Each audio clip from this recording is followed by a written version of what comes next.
ہندوستان کی قدیم تاریخ کو سمجھنے سے قبل دنیا کی تاریخ یا عالمی تاریخ کو سمجھنا ضروری ہے۔ عالمی تاریخ میں انسان کا ارتقا کس طرح سے ہوا ہے یہ اہم ہے۔ تو دور جدید میں سائنٹیفک اسٹڈیز ہوئی ہیں، اس سے یہ پتہ چلتا ہے کہ دور قدیم میں آئس ایج تھا، اور یہ آئس ایج 12,000 قبل مسیح تک قائم تھا، اور اس دور میں کھیتی باڑی وغیرہ نہیں ہوتی تھی۔ لوگ گھومتے رہتے تھے اور گھوم گھوم کر اپنی غذا تلاش کرتے تھے، اور اسی دور میں گھومتے گھومتے لوگوں کی آبادیاں ایک جگہ سے دوسری جگہ منتقل ہوئی۔ تو یہ کہا جاتا ہے کہ انسانی آبادی کی اوریجن کی اتپتی وہ افریقہ سے ہوئی، اور افریقہ سے نکل کر کے انسان دنیا کے مختلف حصوں میں پھیلتا چلا گیا۔ وہ افریقہ سے نکل کر انسانی آبادی مختلف ادوار میں مختلف علاقوں میں پہنچی، یہ ہندوستان بھی پہنچی۔ ایسا نہیں ہے کہ انسان کی آمد صرف تاریخ میں ایک بار ہوئی ہے، بلکہ تاریخی طور پر ہر چند صدیوں بعد ایک بڑا گروہ ہندوستان میں داخل ہوتا رہا ہے، اور نہ صرف ہندوستان میں بلکہ دنیا کے مختلف علاقوں میں ایک جگہ سے دوسری جگہ ہجرت ہوتی رہی ہے۔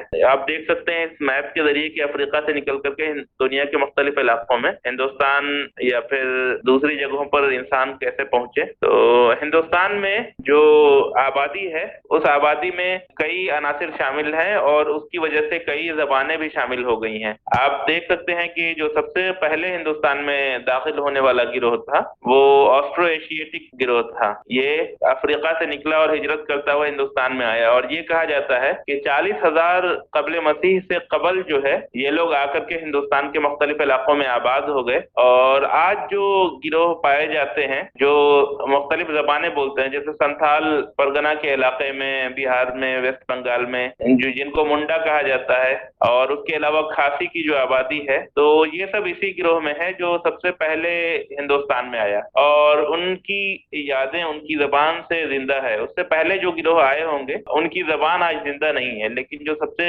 پرانا گروہ ہے آسٹرو ایشیاٹک، وہ 40,000 قبل مسیح سے بھی پہلے آئے ہندوستان میں، اور وہ آسٹرو ایشیاٹک گروہ تھا۔ اس کے علاوہ تبت و برمن گروہ جو ہے، جو ہمالیائی ریجن میں پائے جاتے ہیں، وہ سمجھیے کہ دوسرا گروہ ہے، وہ بھی ہندوستان میں موجود ہے، ان کی زبانیں بھی موجود ہے۔ اور ایک اہم گروہ جو ڈراویڈین کا گروہ ہے جو ہندوستان میں آیا، یہ سمجھیے کہ یہ لوگ بھی ایران سے آئے ہندوستان میں، اور یہ آج کے دور کے پاکستان کے راستے سے ہندوستان میں داخل ہوئے، اور پورے ہندوستان میں یہ لوگ پھیل گئے۔ یہ سمجھ لیجئے کہ north west India, south India اور کئی علاقوں میں یہ آباد تھے۔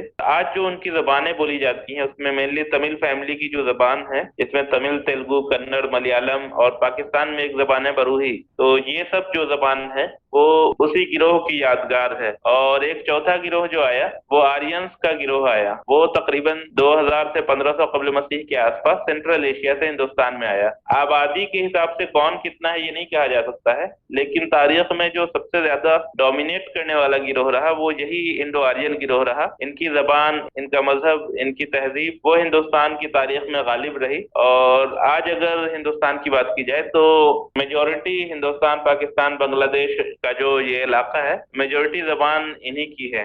اگر انسانی تاریخ کا جائزہ لیا جائے تو ہندوستان میں اس سے قبل تو ہنٹنگ گیدرنگ جیسے گھوم گھوم کر پھل وغیرہ اکٹھا کرنا وہ دور قدیم کا کلچر تھا، جو آئس ایج کے بعد بھی کافی دنوں تک وہی رائج رہا۔ پہلی آبادی جہاں پر قائم ہوئی ہے اور کھیتی کرنا انسانوں نے شروع کیا ہے وہ سمجھ لیجئے بلوچستان کا علاقہ ہے، جو آج کی ڈیٹ میں وہ پاکستان کے اندر ہے۔ وہ جو بولن ندی جہاں سے نکلتی ہے وہاں پر یہ لوگ آباد ہوئے اور وہاں پر کھیتی کرنا شروع کیا۔ اب اس میں چند اہم باتیں یہ ہے، بہت پہلے جب انسانی آبادی بسنا شروع ہوئی تو اس میں چند چیزیں جو ہے اہم تھی۔ ان لوگوں کے پاس پتھر کے ہی ہتھیار، اوزار وغیرہ ہوتے تھے، تو وہ لوگ اسی علاقے میں رہنا پسند کرتے تھے جہاں سے پتھر قریب ہو۔ دوسرا، پانی کی ضرورت ہوتی تھی، اس وقت تک کنویں کھودنے کا رواج نہیں تھا، تو وہ لوگ ندی کے کنارے آباد ہوتے تھے۔ یہ چند چیزیں تھی اس دور میں۔ انہوں نے جانور، مویشی وغیرہ کو پوسنا شروع کیا، اور بلوچستان کے بعد دھیرے دھیرے پنجاب اور سندھ کے دوسرے علاقوں میں یہ گروہ پھیلتا چلا گیا۔ اس کے بعد جو دور آتا ہے، کھیتی باڑی سے بھی انسان ترقی کر گیا، تو وہ سویلائزیشن کا دور کہلاتا ہے، کہ جس میں ایسے پیشے بھی ڈیولپ ہونے لگے جو انسان کھیتی باڑی کے علاوہ جو ہے اس سے آگے بڑھ جائے۔ اس دور میں حکومتیں بھی قائم ہو گئی، ریونیو کلیکشن کا سسٹم بھی شروع ہو گیا، شہر بھی آباد ہونے لگے، تو اس کو سویلائزیشن کا دور کہا جاتا ہے۔ سویلائزیشن جو سب سے قدیم سویلائزیشن ہے وہ میسوپوٹامیا کی سویلائزیشن ہے، جو اگر آپ میپ دیکھیں